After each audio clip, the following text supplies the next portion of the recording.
I am back with our oral communication and context module 2. So, last video, we discussed all about the function, aspects, and the nature of communication. So today, we're going to have our module 2 of quarter 1 in our oral communication subject, which is about communication models. But before anything else, before we go over the communication models, let us first discuss the basic elements of communication. So we have here basic elements of communication. So we have 1, 2, 3, 4, 5, and 6 basic elements of communication. So let us discuss one by one. Okay, first we have our message. Now, message class is the heart of communication. Remember, it's the heart of communication because without the message, there is no communication. Without the ideas, without the information, there is no communication. So in the absence of message, there is no communication. So that is our basic element, the most important element of communication. Our next element is sender or source. Sender or source. So in for example, sender or source, by the way, is someone who is giving the message, someone who is giving the information, the ideas. Example, today, I'm giving you information. I'm giving you a lesson. And that makes me the sender of today's communication. I am giving you the information, so I am the sender. I am the source of information. Okay, get it? Okay, another element is the channel. Channel or otherwise known as the medium of communication. So channel class, it is the way on how communication is being transferred. The way the message is being conveyed. Now, for example, we have here in our picture channel, we have here a phone.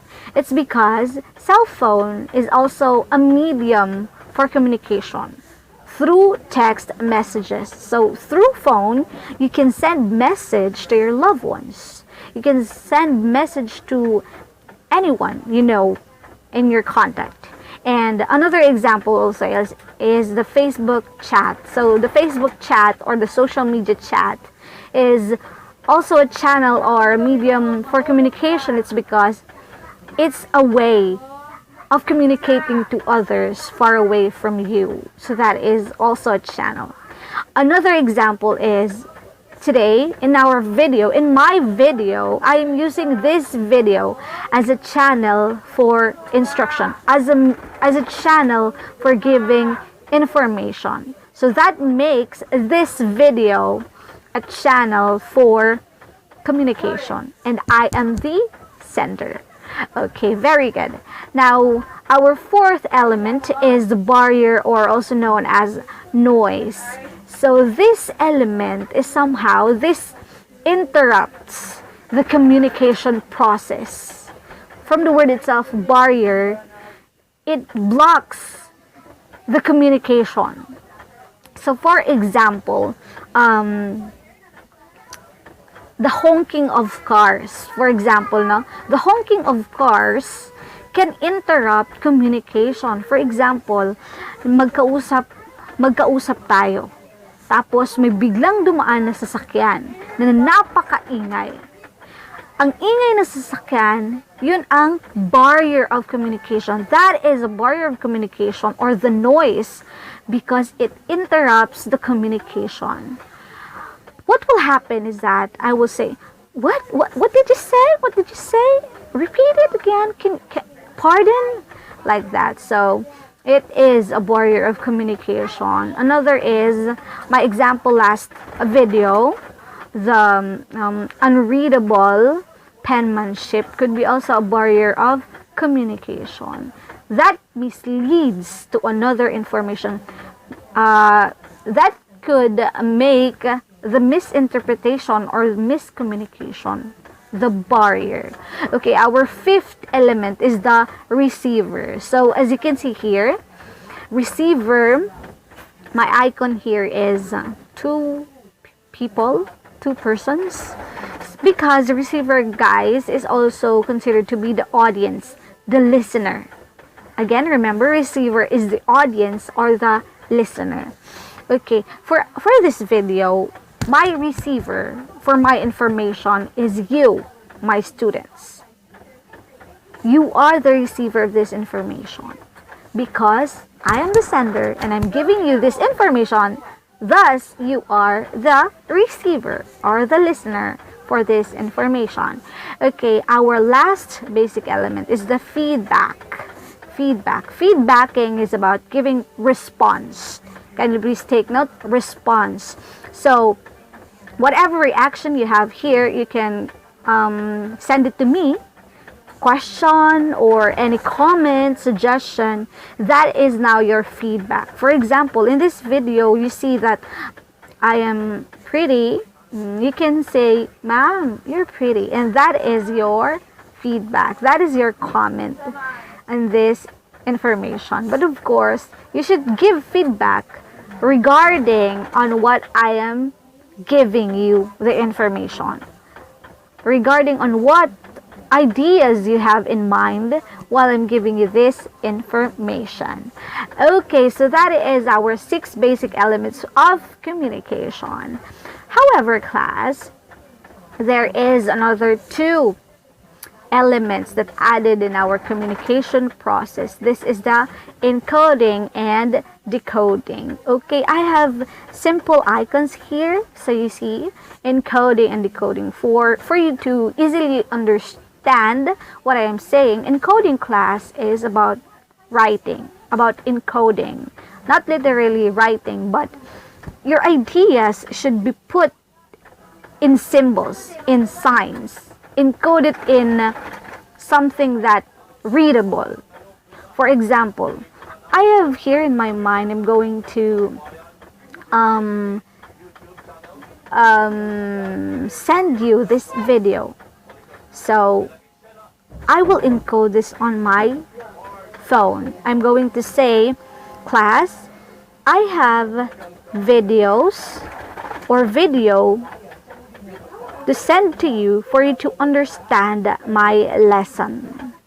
So that is encoding.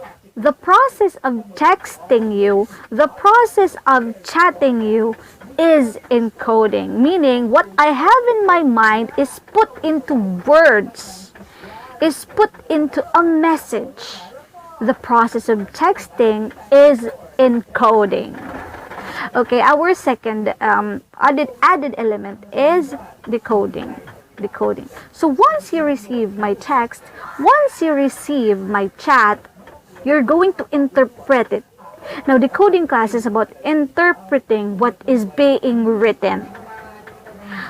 As you read my message, you will say, ma'am will send us a message. Video. Ma'am will send us a video for us to understand our lesson. So that is how you interpret the message that you got from me. And that process is decoding. So again, encoding is about putting your ideas into words, while decoding is interpreting what you have read into your mind. So it is a vice versa process. Okay, got it? Okay, if you have question, you can send me message. Okay, we have now our lesson for today, which is about the models, the communication models. So as you can see, we have here a Venn diagram with 3 topics, which is later on you're going to answer that on your modules. So we have 3 types of models. First is the linear model. We have also the interactive model, and we have that transaction model. So let's go first with the simplest model, the linear model. So this linear model class is by Shannon and Weaver. I forgot the first names of the two, but they are two persons. Remember that they are two persons. Okay, we have here the illustration of Shannon-Weaver model of communication. So, first process of this communication is from the source. Of course, class, a communication always starts with the source, always starts with the sender. So this is linear. So from here, it is one-way communication. So from the source is going to compose the message. And using a transmitter and a channel, it is going to be sent to the receiver. But of course, no? In the channel, we have here the noise or the barrier. So for example, we could have low signal. Siguro pag mahina yung signal, meaning hindi ma-receive agad ng receiver yung message mo dahil putol. So that could be a noise, no? So after that, no? After the channel, it will go over the receiver, and then the receiver is the destination. Okay, that is a Shannon-Weaver model of communication. Ganun lang kasimple ang Shannon-Weaver model. Straight lang. Okay, our second model is the Scram model. Scram. So, ang proponent nito ay si Scram. So, in Scram's model of communication, we have here a cycle. It's not linear, it's a cycle. Okay, let us start here. From her, the lady, she is going to encode a message. So she is writing a message. Then the message is sent through the man here. And then the man is going to interpret it through decoding process. As he receives the message, he's going to decode it. He's going to interpret the message he got from the girl. And then after that, he is going to reply. So his reply now would be our feedback. So after he replied, the girl will receive the message again. But of course, if she is going to receive the message, she's going to decode the message. She is going to interpret the message again and then encode another message as her reply. And vice versa, it will go in a cycle, paulit-ulit. Magte-text, magre-reply, magte-text, magre-reply. That is Scram model. Okay, our last model for communication is transaction model, which is napakahirap, no? Dahil ang dami-daming nangyari. Okay, to make it simpler, it is, let's make it linear. So from here, we have here, but noise is everywhere, no? From here, from the communicator, the source, or the sender will encode the message, and then she's going to a channel to send the message to the receiver. Again, the sender will encode the message using a channel to send the message and send it to the receiver. So that's a linear. And then after this receiver receives the message, he will respond to the sender using the channel to send his message as a feedback, then go back to the sender. But the sender will decode again the message. It's a linear process but transaction model in which it will go one way round, then go back and forth. One way round, then go back and forth. So that is transaction model. But the noise will always be there. The noise or the barrier will be on the message as it goes through the channel and as it decoded and encoded. So that is transaction model. If you have question, please send a message. Thank you, and that would be our lesson for today for communication models. God bless.